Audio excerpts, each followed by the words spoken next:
Quelle est la situation politique, économique et sociale dans l'Empire ottoman en 1914 ? En 1914, l'Empire ottoman a subi une perte de territoire en Europe. L'Empire ottoman est surendetté et ils ont peur que l'OTAN donne l'autonomie aux Arméniens. Pourquoi les Arméniens sont-ils un groupe de victimes idéales ? Les Arméniens sont un groupe de victimes idéales car ils sont en minorité, ils n'ont pas d'État et ils sont chrétiens. Quels stéréotypes, préjugés sont véhiculés sur eux ? Les Arméniens sont stéréotypés comme étant des traîtres, des microbes qu'il faut exterminer et ils sont considérés comme étant riches. Des signes d'intention de détruire ce groupe existent-ils ? Il y a eu des massacres ainsi que des spoliations de terres. Quelle humiliation, discrimination subissent les Arméniens dès l'arrivée au pouvoir du groupe blessé ? Les Arméniens vont subir des humiliations comme des spoliations de terres et double imposition. Quand le comité Union et Progrès accède-t-il au pouvoir ? Le 23 janvier 1913, le comité Union et Progrès accède au pouvoir. C'est la fin de la démocratie. Une dictature est mise en place. Le pays connaît-il une situation d'insécurité, un conflit quand ? Le 2 novembre 1914, la Russie déclare la guerre à l'Empire ottoman. L'Empire ottoman entre officiellement en guerre le 11 novembre. Existe-t-il un groupe pour tuer ? Ont-ils les capacités matérielles de réaliser le génocide ? Il y a les OS, milices instances paramilitaires, de 12 000 hommes. Qui décide le génocide et quand ? Le 11 novembre 1914, le comité Union et Progrès expose son progrès de génocide. Pendant la Seconde Guerre mondiale, un génocide eut lieu envers les minorités, juifs, tziganes, homosexuels, résistants et des opposants politiques. Quelle est la situation politique, économique et sociale en Allemagne en 1933 ? En 1933, l'Allemagne est en pleine crise économique. 20% de la population active est au chômage. En janvier 1933, Hitler arrive au pouvoir et installe un régime totalitaire. Pourquoi les Juifs sont-ils un groupe de victimes idéales ? Les Juifs sont un groupe de victimes idéales car ils n'ont pas d'État, ce sont des traîtres et ils sont partout. Quels stéréotypes préjugés sont véhiculés sur eux ? Les Juifs sont stéréotypés comme étant des traîtres, des insectes qui doivent être exterminés. Ils sont considérés comme étant tous riches. Y a-t-il des signes d'intention de détruire ce groupe ? À gauche, on voit l'Allemand idéal selon les nazis, grand, blond et fort, et que c'est un travailleur. Et le Juif sur la droite, petit, gros, brun, avec un nez crochu. Quand le parti nazi accède-t-il au pouvoir ? Quelle est leur idéologie ? En janvier 1933, ils ont une idéologie de race, eugénisme, euthanasie, extermination des Juifs. Quelles humiliations, discriminations subissent les Juifs dès l'arrivée au pouvoir du groupe blessé ? Les magasins des Juifs sont boycottés, ils sont chassés de leurs fonctions publiques, la loi de Nuremberg qui prive les Juifs de leur citoyenneté. Le pays connaît-il une situation d'insécurité, un conflit quand ? En janvier 1939, Hitler déclare la guerre et annonce la Shoah. Existe-t-il un groupe pour tuer ? Ont-ils les capacités matérielles de réaliser le génocide ? Les SS et les Einsatzgruppen, oui, ils ont les capacités matérielles car ils tuent par balle, dans des camions et par gaz. Qui décide du génocide et quand ? C'est les nazis qui décident d'assassiner les Juifs d'Europe en automne 1941. Quelle est la situation politique, économique et sociale au Rwanda avant 1994 ? C'était une dictature, puis c'est devenu un État indépendant depuis 1962. Il y a eu un coup d'État en 1973, environ 60% des Rwandais étaient surveillés. La population est pauvre, il y a des inégalités sociales. Il y a des difficultés économiques qui entraînent une inflation. Suite à cela, le pays s'endette. Pourquoi les Tutsis sont-ils un groupe de victimes idéales ? Les victimes ont du bétail et des terres. Les Hutus ont peur de l'enrichissement des Tutsis et de là découle de la haine. Enfin, les Tutsis sont minoritaires. Quels stéréotypes et préjugés circulent sur les Tutsis avant 1994 ? Une propagande est diffusée dans les radios et la presse.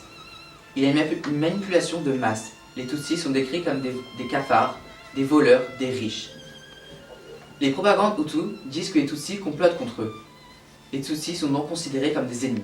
Quand les Hutus accèdent au pouvoir, et quelle est leur idéologie ? Les Hutus accèdent au pouvoir en 1992 et leur théorie est raciste et ethnocide. Quelles humiliations et discriminations subissent-ils ? Tout d'abord, ils ont une carte d'identité qui précise l'ethnicité dès 1930. Ensuite, les premiers massacres débutent en 1962 et continuent en 64, 69, 90 et 92. Existe-t-il un groupe pour tuer et quelles étaient leurs capacités ? Il y a une milice appelée Interamwe. Les armes sont fournies par la France et l'armée est entraînée par la France également. Quand est-ce que le génocide débute ? après un attentat contre l'avion du président le 6 avril 1994.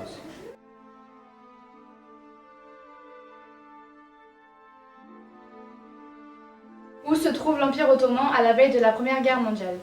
L'Empire ottoman en 1914 correspond aujourd'hui à la Turquie, l'Irak et la Syrie et a perdu de nombreux territoires, en particulier dans les Balkans. Les jeunes Turcs se sentent humiliés.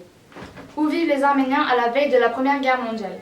Le peuple arménien au XIXe siècle est partagé entre trois empires, les empires ottomans, russes et perses. La majorité réside dans l'Empire ottoman. Ils vivent entre la mer Noire et la mer Caspienne. Dans l'Empire ottoman, les Arméniens composent plus de 10% de la population totale au milieu d'une mosaïque de tribus et de peuples musulmans, turcs, kurdes, persans, arabes et de populations juives ou chrétiennes. Combien de temps a-t-il duré? Le génocide a duré 3 ans. Qui ordonne de tuer? C'est l'État qui ordonne de tuer. Qui tue? Ce sont les militaires et les gendarmes, les tribus kurdes, les agents de l'organisation spéciale et les voisins musulmans. Où sont tués les Arméniens? Les Arméniens sont tués dans les déserts syriens et ils sont déportés. Comment sont tués les Arméniens? Il y a 2 étapes pendant la déportation. De mai à juin 1915, par noyade, mutilation, enfants enterrés vivants, viol des femmes, marche forcée en plein été, égorgés, brûlés à vif. Et automne et hiver 1915, extermination des internés dans les camps de Syrie et de Mésopotamie, 300 à 400 000 Arméniens. Quand s'est déroulée la Shoah? La Shoah s'est déroulée à partir de janvier 1942, où s'est mise en place la conférence de Wannsee, mise en place de la solution finale. Qui ordonne de tuer? C'est l'État criminel qui ordonne de tuer les Juifs. Qui tue? Ce sont les SS qui tuent. Les SS sont les soldats personnels d'Hitler. Où se déroule le génocide? Il y a eu des déportations dans les camps de Sobibor, Treblinka et Auschwitz. Auschwitz est le centre de mise en mort en Pologne. Comment ont-ils été tués? Les Juifs ont été tués par balles, par gaz, par de mauvaises conditions de vie au camp, manque de nourriture et le manque d'hygiène. Quand s'est déroulé le génocide des Tutsis? Il a été déclenché le 6 avril 1994, mais a pris toute son ampleur le 7 avril 1994 à Kigali au Rwanda. Combien de temps a-t-il duré? Le génocide des Tutsis a duré 100 jours. Qui ordonne de tuer? L'État ordonne de tuer, la radio sert de propagande. Qui tue? Les gardes présidentiels, les interamoués, des jeunes gens pauvres, des paysans et même les voisins. Où se déroule le génocide? Il n'y a pas eu de déportation, les Tutsis ont été tués chez eux, au barrage, dans des bâtiments publics comme les écoles, les hôpitaux et les églises. Comment ont-ils été tués? Ils ont été tués par balles, par grenades, mais surtout par outils rudimentaires. 584 tonnes de machettes commandées en Chine.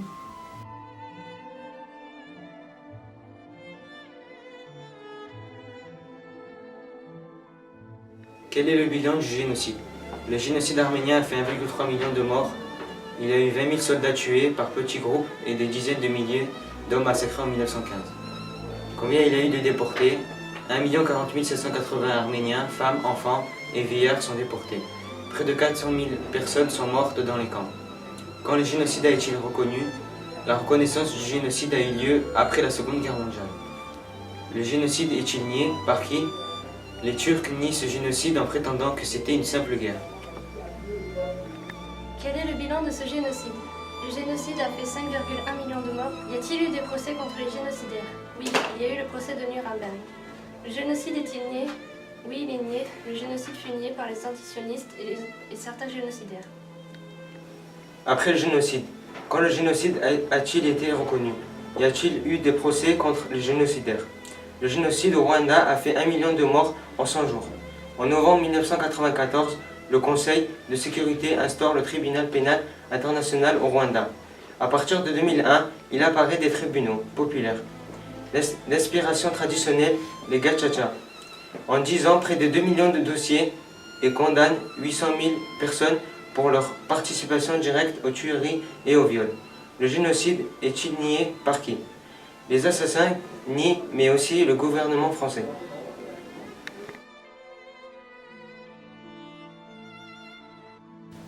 Nous allons vous parler du génocide des Yézidis. Les Yézidis pratiquent une religion monothéiste proche de l'islam. Quelle est la situation politique et économique en Irak et en Syrie? Ce sont actuellement 2 pays en guerre, en pleine crise économique. Ce sont 2 États totalitaires où règnent de très grandes inégalités et ces 2 États sont très pauvres. Pourquoi les Yézidis sont des victimes idéales? Ce sont des victimes idéales car ils sont minoritaires et qu'ils pratiquent une religion différente des génocidaires. Je vais vous parler du génocide qui a lieu en ce moment. Il a été commis par l'État islamique, plus connu sous le nom de Daesh. L'extermination commence en séparant les hommes et les femmes pour stopper toute fécondité. Les femmes sont violées et deviennent esclaves sexuels, alors que les enfants sont enlevés pour être formés à Daesh.